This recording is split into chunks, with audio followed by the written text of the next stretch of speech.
cheers. A nice warm brewski. Just got home from work and just had just a little snack, and I thought, right, time to finally sit down and chill out and do what I love the most. Check out some cool rock and roll videos, you know what I mean? And I thought I'd do a couple reactions. Now, one of our subscribers by the name of Lauren, you know who you are, you're an absolute legend. Thank you very much. She has requested and kindly donated to the channel a couple of videos, but one specifically today. She said, Joe, have you seen the interview with Mark Knopfler in 1997 on Music Legends? I think she knows, a lot of you guys know, I love these kind of little interviews, just to see what their mind frame was like, you know? Recently I've been reacting to Rush, and I don't know what it is. Let me know if you guys get the same feeling. When you're first listening to like the music of someone, or here's a better way of looking at it. You know when you watch a film and then the film finishes and you've never heard of that actor or actress, you instantly want to go, right, you just want to know where they were born, how they were brought up, and you want to know their backstory. It's weird, isn't it? But I guess it's just a whole part of life. You get interested, you get intrigued. And I love these kind of little interviews. So, and another thing, Mark Knopfler in 1990s, you know, he kind of split up from Dire Straits in the early 90s, didn't he? So then he went in to do like the Notting Hillbillies. So I'm kind of looking forward to see where his head was at here, because he sort of did his solo career. Who knows? Hit that like button, guys, if you haven't already, because it will push this video and it lets YouTube know that people are liking it, and it will push it out. Hopefully, I want to get to 20,000 subscribers. That is going to be sick. Without further ado, let's get into this.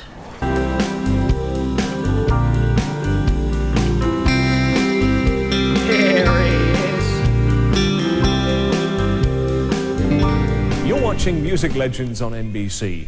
Next, the Sultan of Swing, Mark Knopfler, whose throaty voice and trademark riffs have made him a mega star.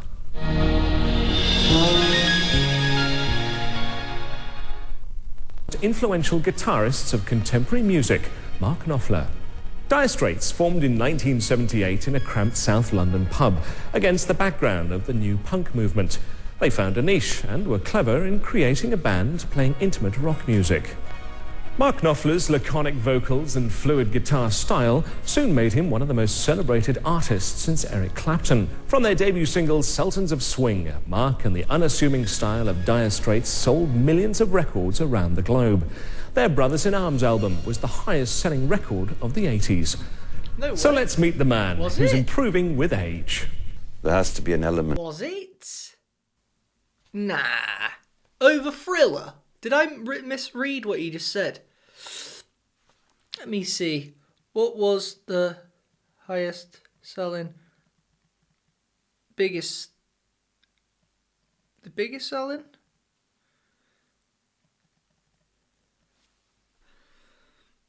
Michael Jackson's Thriller. Let me hear what you just said then. Their Brothers in Arms album was the highest selling record of the 80s. Highest selling? Isn't that the same as biggest?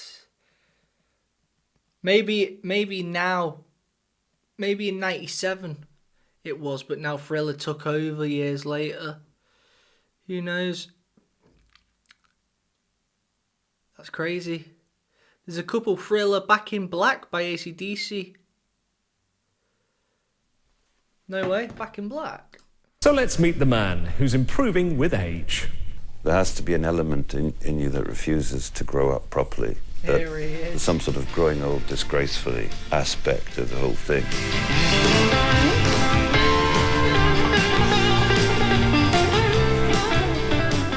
I suppose when I was a kid, when I was 15, all I wanted to do was be a blues guitar player. I remember when I went to get my first electric guitar. My first guitar had to be electric and had to be red. And my dad, God bless him, couldn't afford a Fender Strat. Who can? It was an imitation one. Cost him 50 quid, which was a big stretch for him in those days, you know.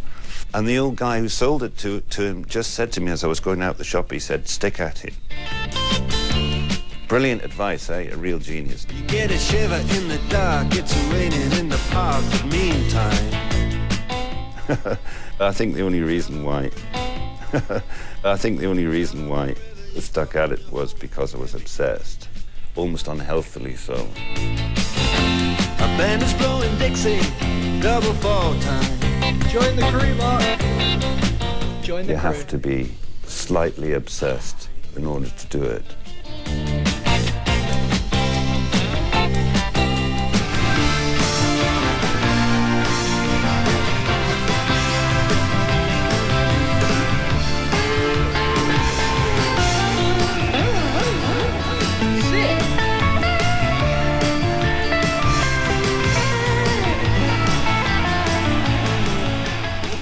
It's very difficult to know what people like to look at or want to listen to, what it is about certain people. It's certainly got nothing to do with good looks or anything like that.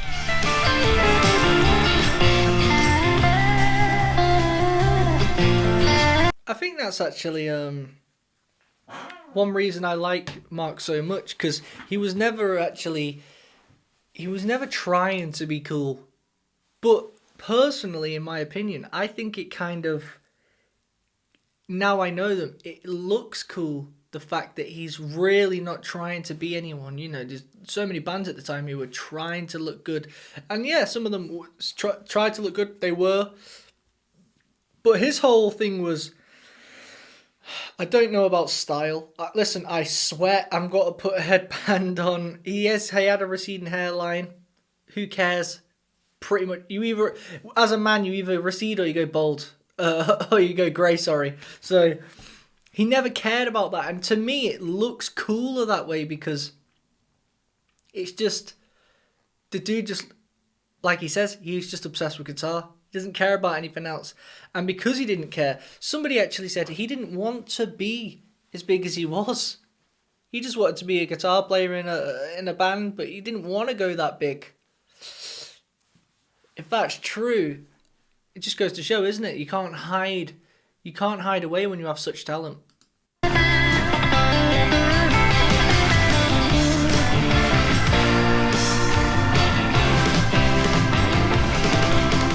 As a child, music burned in Mark's soul. Traditional songs and the rawness of life laid the foundations for his musical development. Yeah, well, I was born in Scotland, actually. When I was about 7 or 8, we moved to Tyneside, to Newcastle.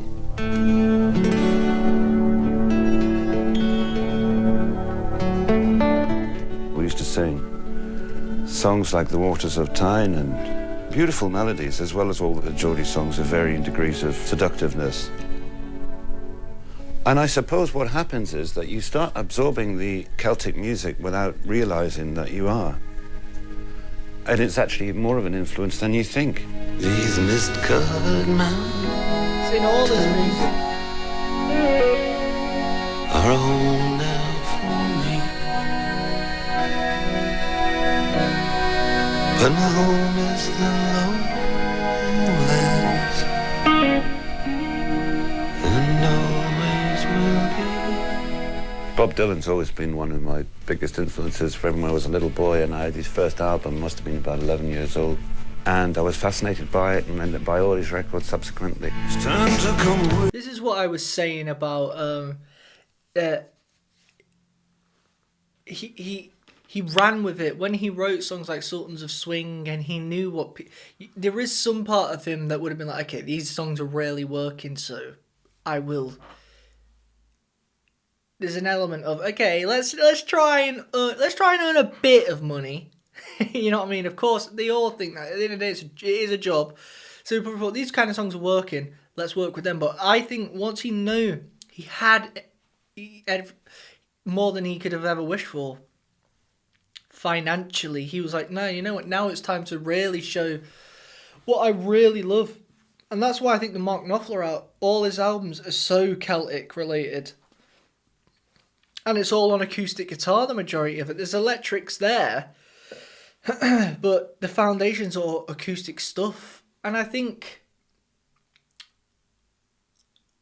I mean, I've said it now, I prefer that stuff because I love like Celtic kind of music. Mark Knopfler's stuff is so underrated, guys. If you're only knowing him for the Dire Straits things, you have to check out his solo career. It's so good.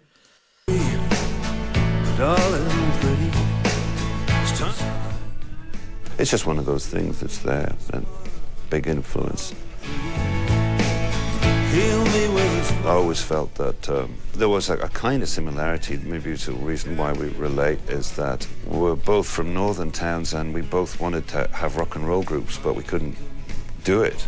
So we got involved in hammering on acoustic guitars because, I mean, in my case, I couldn't afford an amplifier. And I didn't have a van. And for Bob, it was the same thing. He told me that he wanted to be Little Richard, but he couldn't do that up in Hibbing, Minnesota.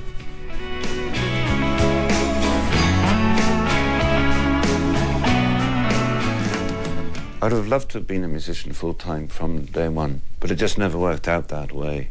I think a lot of musicians will be familiar with the whole thing and trying and failing and all the rest of it. You just got to keep bashing your head against it. And you try and you try and you try. There's kids all over the world trying to start bands. The ones that continue going on trying to start them are the ones that will eventually get there, because they're the ones that have got the willpower and that obsession. Because everybody gets their shot in this. There is no question about that. Because you can play in pubs and clubs and small rooms and things, eventually what happens is that audiences start queuing around the block and then down the stairs or wherever it is to see you. And it just goes on from there. Remember when we... Is anybody home? Oh, the pub. Calling Elvis. Calling Elvis. Sounds quite dull in a way, but I've always been a roots music fan.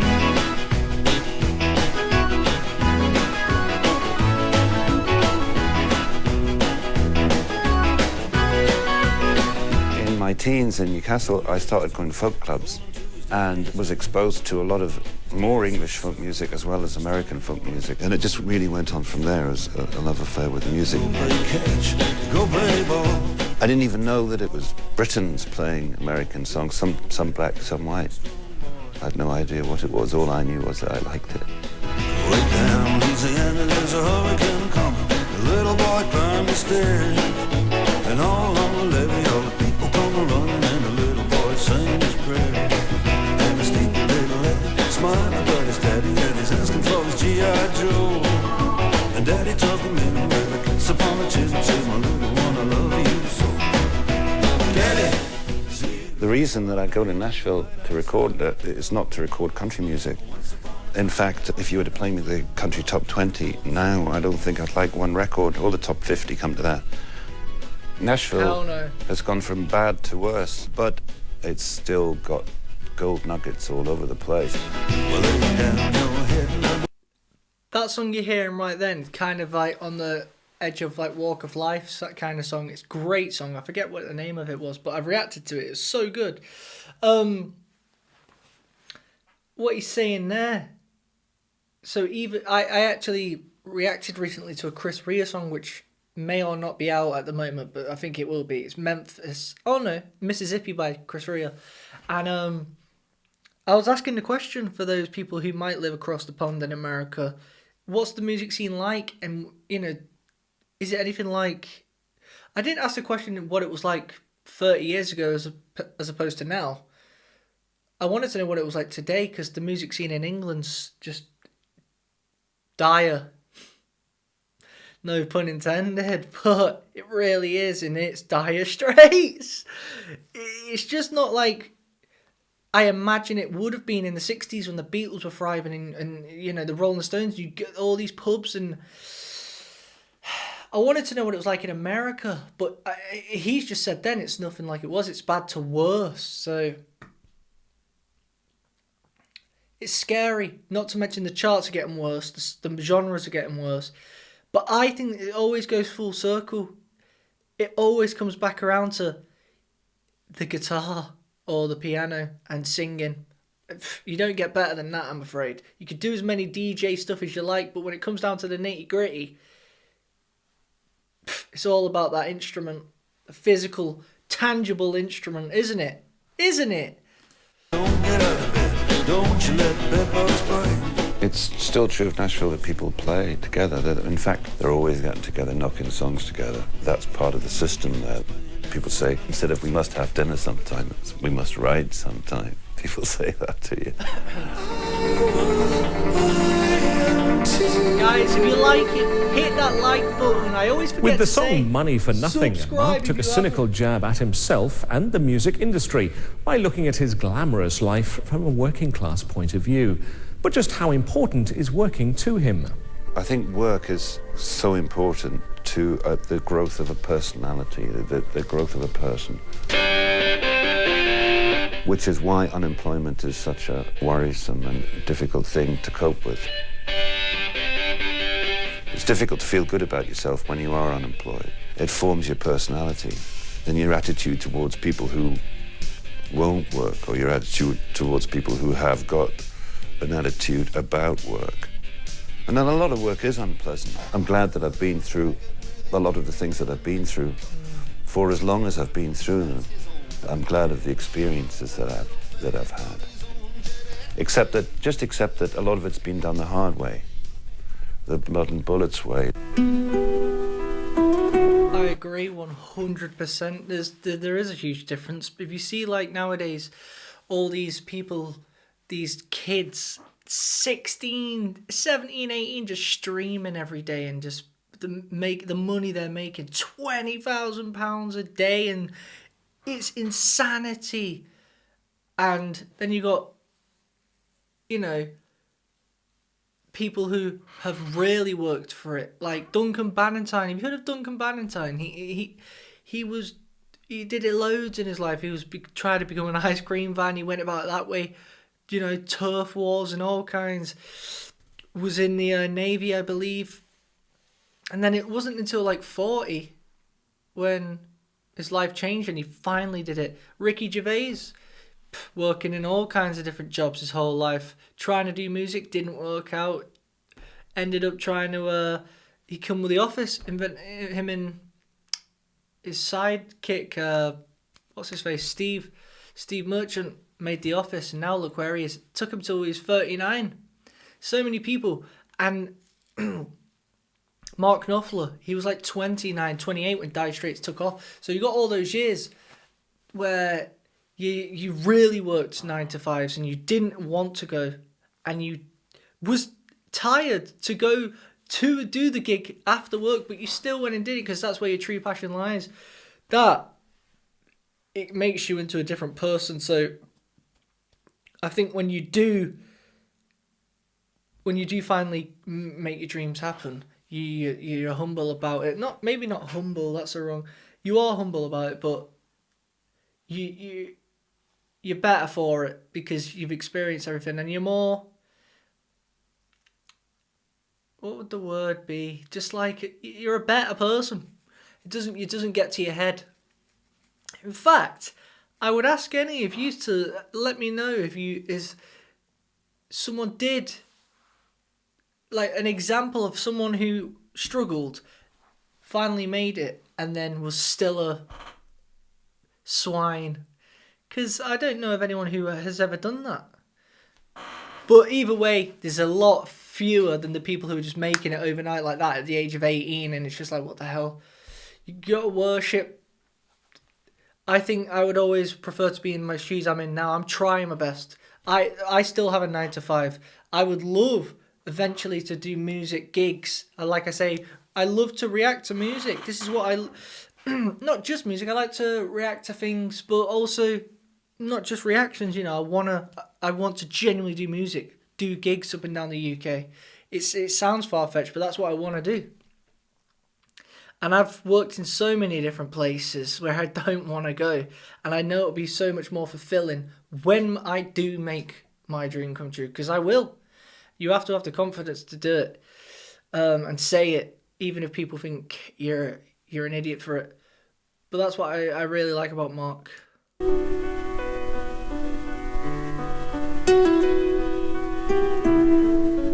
Listening to music is an education. So you don't listen the same way when you're a kid, and it all depends on how much exposure you've had to it. So it's a bit like wine in that respect, that that it tastes funny when you first drink it, when you're a kid. And then you learn to distinguish between screech and good stuff. And it's the same with music, really. As the years go by and you just expose yourself more to the music, and it starts to seep into you and to affect you.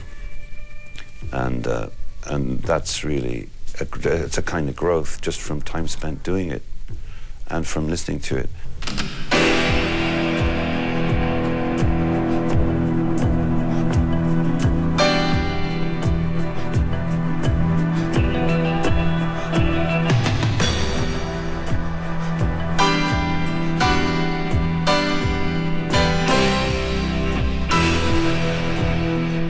I think there's a real duality that happens with becoming ancient and creaky.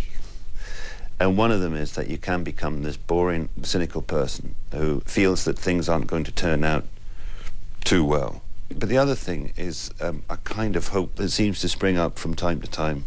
And whether that's just to do with being happy, or whether it's to do with being a parent, or what it has to do with, I'm not quite sure. I just try to avoid cynicism as much as possible.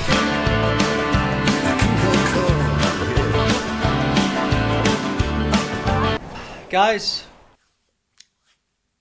I loved it. I loved it. What a nice little cool video. I love stuff like that. I hope you guys do as well, if you'd like watching along with me, because it's just, to me, that even I like, what's good about YouTube is you can really search and define what it is you want to watch, can't you? Like, I want to see if there's anything from 1960 with this person, and then you can near enough try and find it. That's what I love about watching it and doing this. Like, checking out videos of Mark Knopfler in 1997.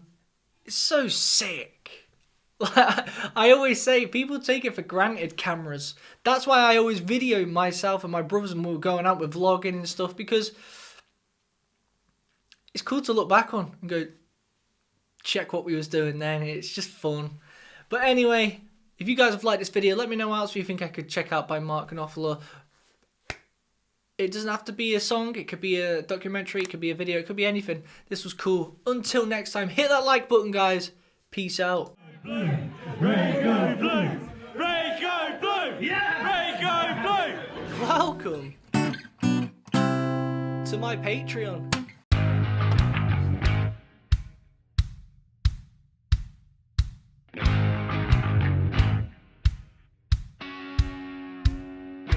I thought today we'd react to, let's do some exclusive stuff, you know what I mean, for you little legends only. I want you guys to tell me if this song sucks. If it does, it's gone forever. Joe's seen something he likes. Call it Me the old like it. squatting up bosh.